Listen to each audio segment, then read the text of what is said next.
Good evening. It's good to see everyone this evening as we continue our study in the book of Titus. We are in chapter 1 and verse 8. And with luck, we will get into verse 9. This is I know that excites everyone greatly. Just a reminder of what we've been looking at after the introduction to the book, in which we find that Paul has given Titus his purpose, which is essentially twofold. First of all, to set things in order that are lacking and that are out of place, or that there are needs there. And we find that is probably both doctrinal and just some things that need to be taught. And then specifically that they need to go throughout the Isle of Crete in order to install elders.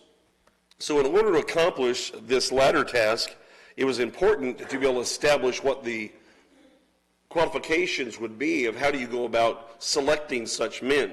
If he put Titus in charge of this, then Titus' job as knowing more and having more background is to go through and to make sure in whatever method is being followed that men that are put into this place fit these type of qualities. That is the key element. That is, do you talk to anybody? Do you find out more? Do you go through and was he just relying on the inspiration of the Holy Spirit for discernment in those situations? Was he talking to people and looking at the qualifications and finding out more about people as he went? We don't know precisely how he did all that, but we do know that the criteria followed was what Paul gave him right here. And that is the standard by which then such is to continue today. We also would know then, if you want to compare the list of what we find Paul gave Timothy in 1 Timothy chapter 3, is that while you don't have a complete word-for-word kind of mirroring of the qualifications, there is absolutely no contradiction between the two. It's simply two different ways of stating all the same kind of things that are necessary. Okay, so that's key to understand, that these are going to match up, and it's just stated in different ways.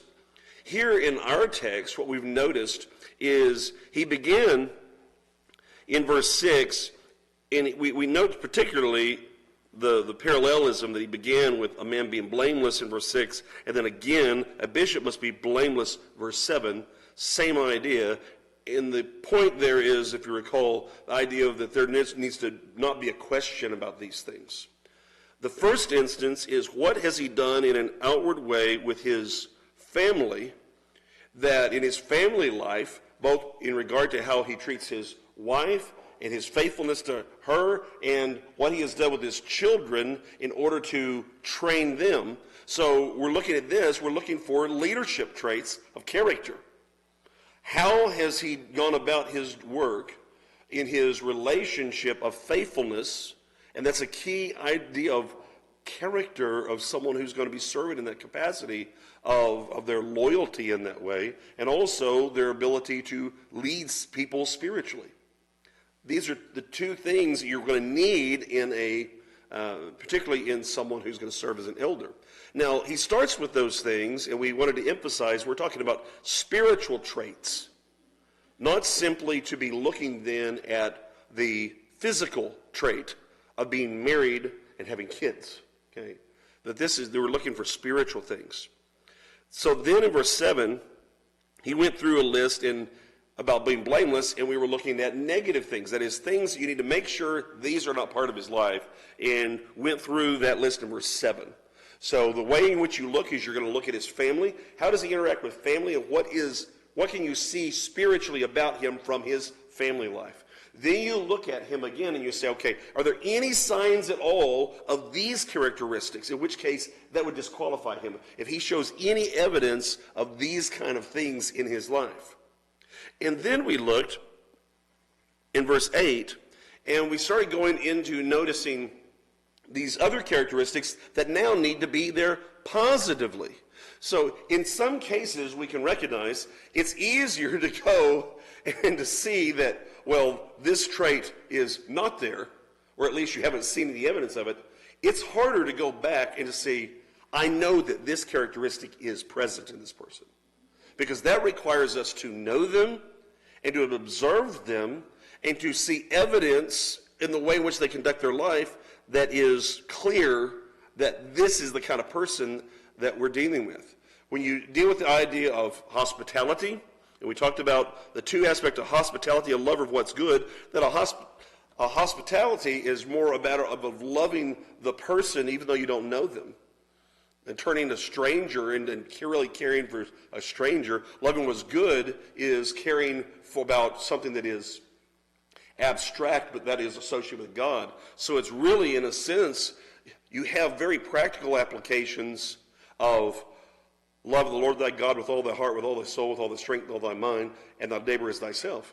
Very practical kind of implementations of those things present here. And then we looked at what it means to be sober-minded, just, and holy last week. And the idea of sober-minded is an idea of prudent. You've thought things through. It's someone that is deliberate in thinking and is not rash in decision-making, which would be horrible if you end up with because you say, well, he's not, I know he's kind of like that, but there are other elders, that they'll balance him out. No, that's not how this works. That just creates a big mess with the elders having to deal with as a whole, because now we've got to push-pull all the time instead of let's talk this over. Okay, which is really what the point is people that are serious about the decisions, what they're trying to do, and they're going to talk things over, especially regarding spiritual things. We're just, the idea we talked about being fair-minded, is that there's no favoritism whatsoever. It doesn't matter who is involved, that everyone is going to be treated with fairness, with justice, righteousness. And then holy, and we noted that this word is actually a different word. It is not the typical word for holy, but it's one that has to do with integrity.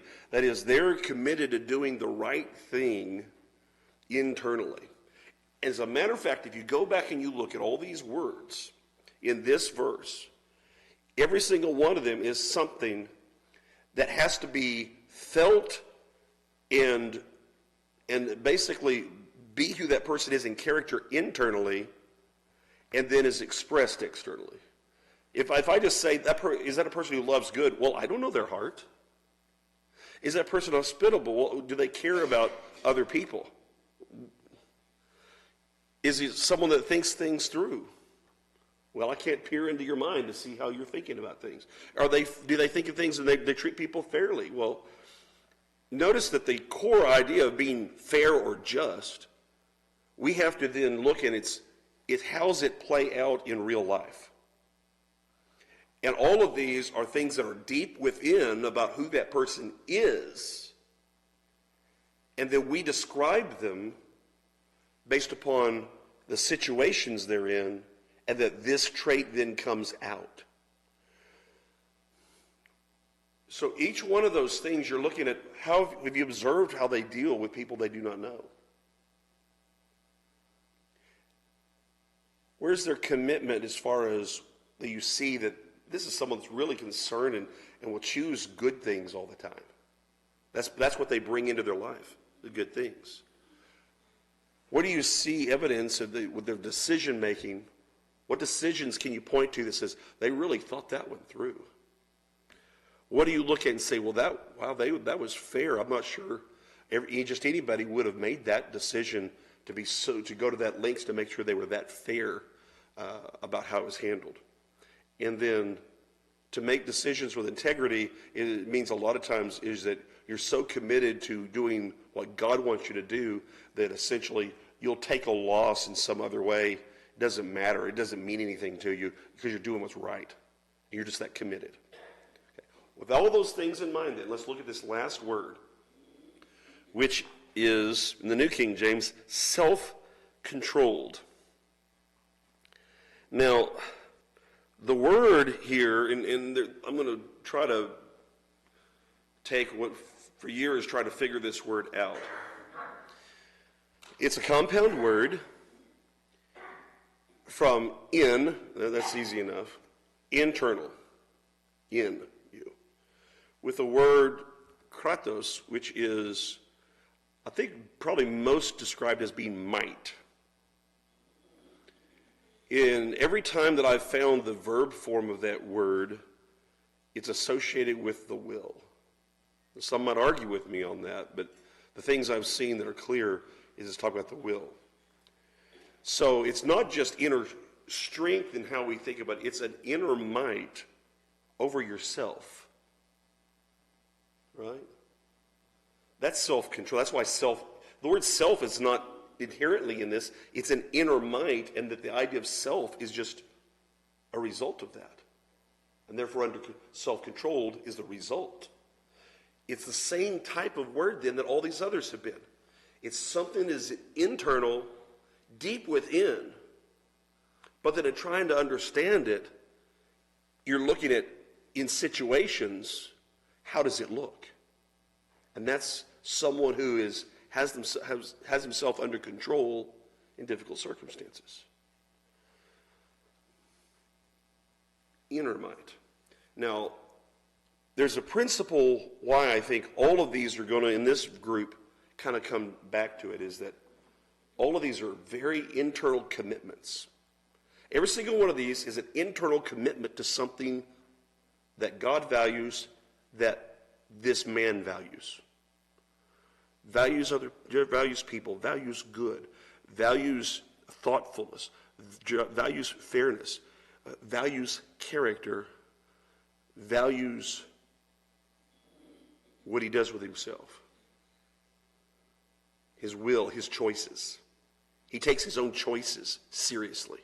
When you think about self-control,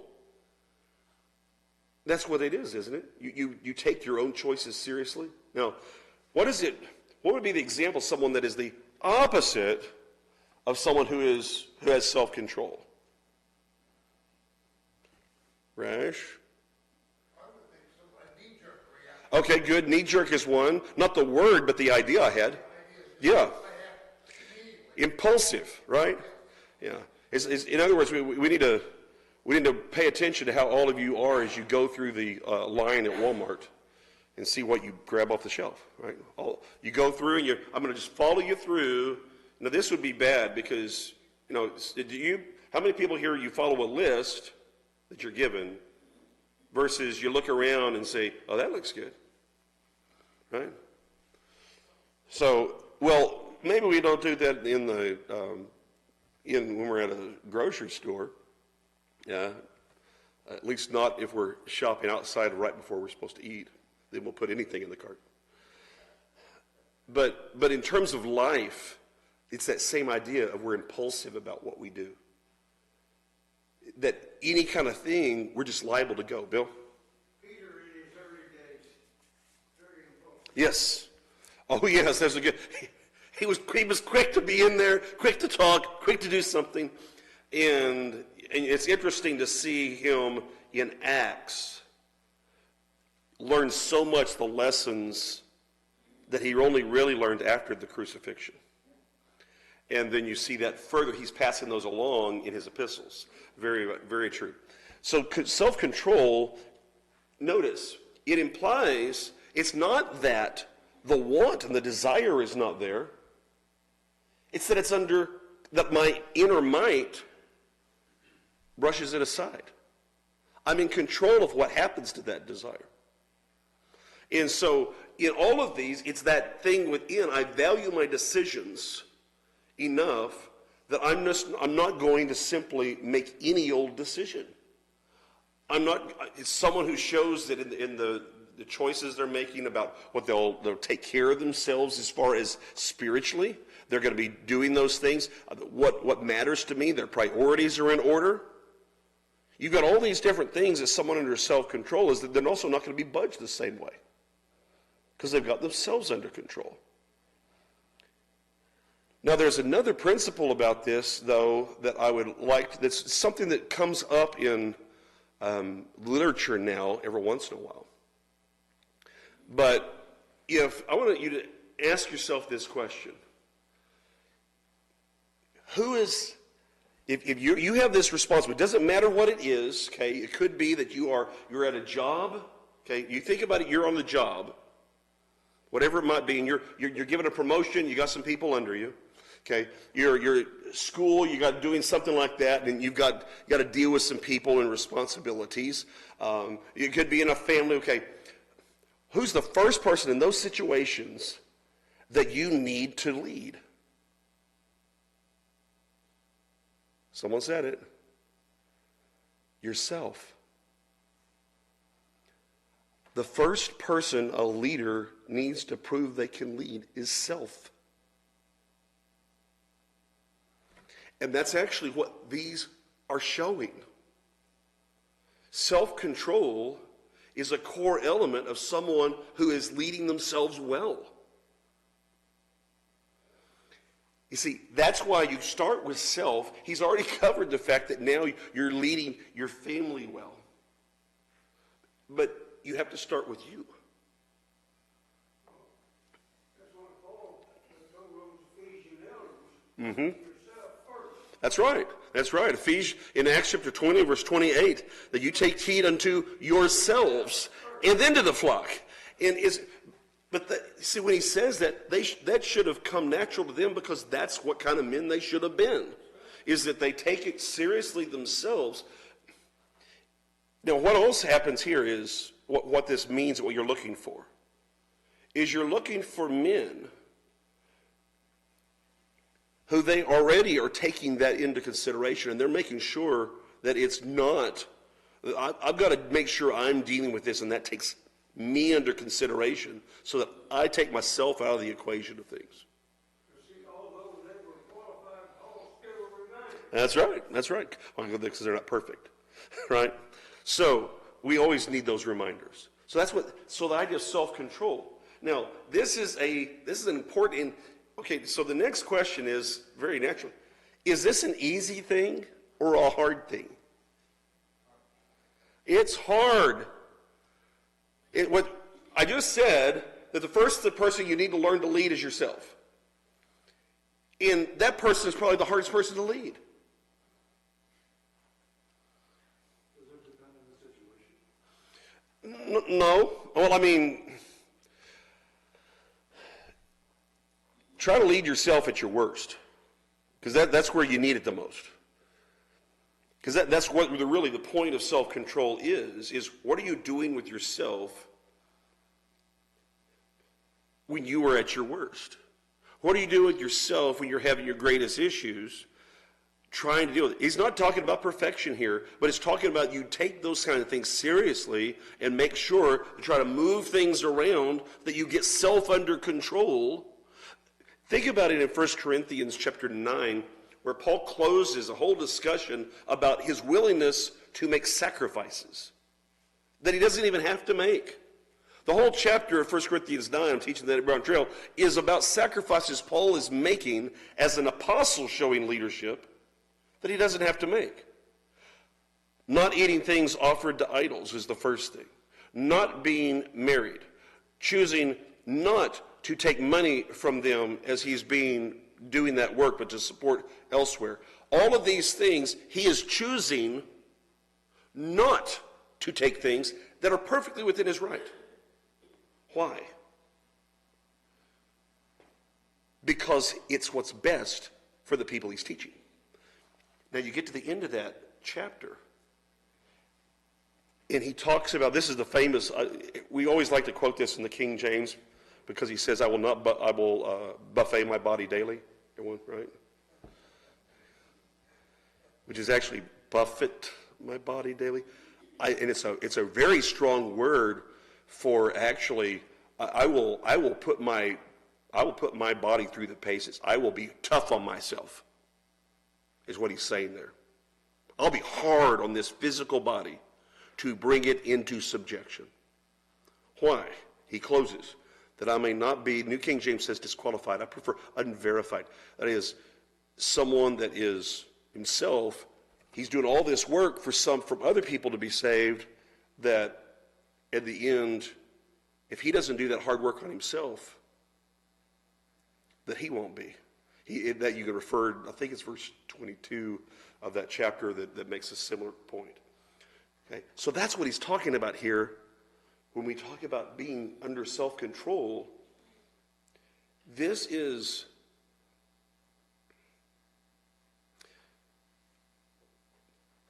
when we're trying to work on ourselves. We're taking all the things that are obvious, and we kind of get a little bit of external help, right? To say, okay, I shouldn't do that. And we're trying to keep working our way in so that it's not just the external that is providing that for us, but I'm working my way until I'm gaining and keep using that to fuel an inner strength so that I will make those good decisions regardless of who's around. It's what we talk about is the development of character, of a strong character. And you don't get there overnight. Remember, this is what, yes, every Christian should have, but the point he's saying is that these are men who have that character. And again, I'm trying to write a line to make sure we understand. We're not talking about perfection here. But we're talking about, though, a mature sense of self-control rather than someone who's clearly still working on it. Now, if you're one of those, as most of us are, we're still working on these things, right? An elder is still working on self-control because there are all these characteristics that want to be better, right? So you're still trying to improve on it. So keep working on it. And talk to people about what does it take? Well, it takes a lot of discipline about recognizing these are the things that I need to pay special attention to. But that person is what we all are to understand as Christians. Just the struggle is important as a disciplinary matter. Just the struggle. The person who doesn't even fight, that's the one that's given up on themselves. This is talking about that willingness to fight for self, to do the right things. I think if you go back to Romans chapter 7 and look at the way Paul talks about that which I would do, I do not, that problem we all have. Let's talk about the problem of the free will. Self-control is an inner mind that is shown a mature development so that you're looking for someone then, if I can go back to Romans 7 and into Romans 8, is where you see evidence that the Spirit is winning the fight, not the flesh. Which is what, guess what? Inner will and inner might is all about. The inner might is coming from the Spirit. Your spirit is you're getting to be stronger than the impulses that come from the flesh. And that's, if we were to sum up what the Christian life is in terms of that fight, that's what it is, right? I don't care what the sin is. That's the core thing that is the challenge. Okay, so notice what we did. Visible with people, negative qualities we don't need, positive qualities we need to make sure we check to see they're there. Now we get to verse 9. Holding fast the faithful word as he has been taught, that he may be able, by sound doctrine, both to exhort and convict those who contradict. Now, we're going to go through each one of these because he's building a case, but I want you to notice this as far as the emphasis. You have, holding fast, but we'll talk about it separately, but word, taught, doctrine, exhort, convict. All here together in one verse. Okay. So that immediately tells us, it's a word cluster, it tells us he's wanting very much for this person. They have to have then certain characteristics, so all of these things they're capable of. So before we go into the details of it, which will probably be next week, look at the clock. Okay, the first thing we need to do though is look at it and say, what does that imply has to be there that's not stated? What does that imply about a man? Just start with the simple things now, that you know that an elder has to have to do any of this.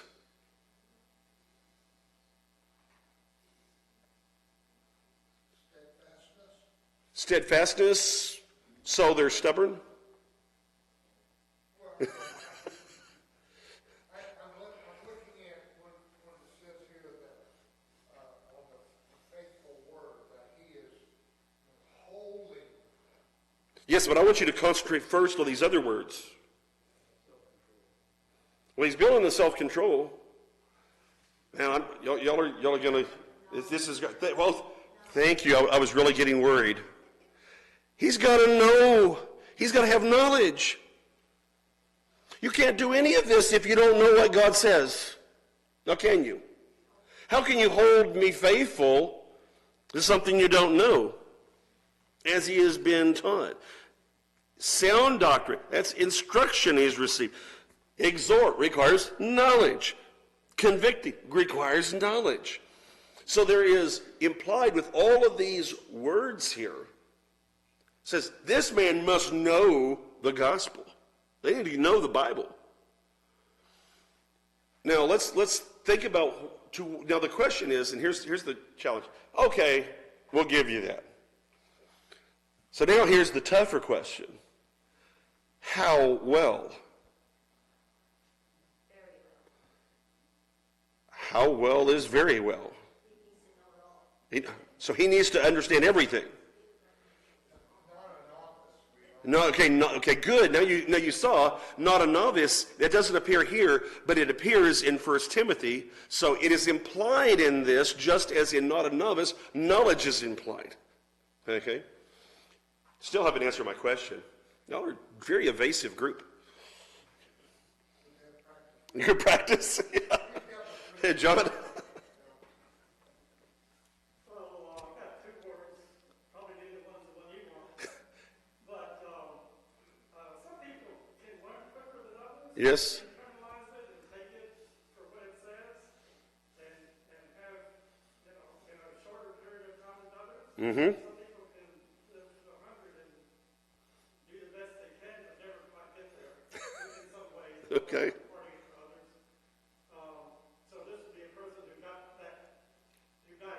You got it. Okay. We got to figure out what we got, but we got it. But yeah, okay, you're dealing with, it's a key thing that John's pointed out, that we're eliminating the idea of necessarily time as a Christian per se. Not a novice, but is it possible for someone to have just thrown themselves into it and really spent a lot of time, and that their spiritual development knowledge is far ahead for what they ought to be? That's possible. The other idea, though, is this: you have to know enough to do everything that this requires. Okay, it's answering this question. Okay, I know when I ask it that it's essentially a trick question without my intending for it to be. It's very similar if you're going to ask, what is the age of accountability? And someone wants me to give them a number. It's not a number.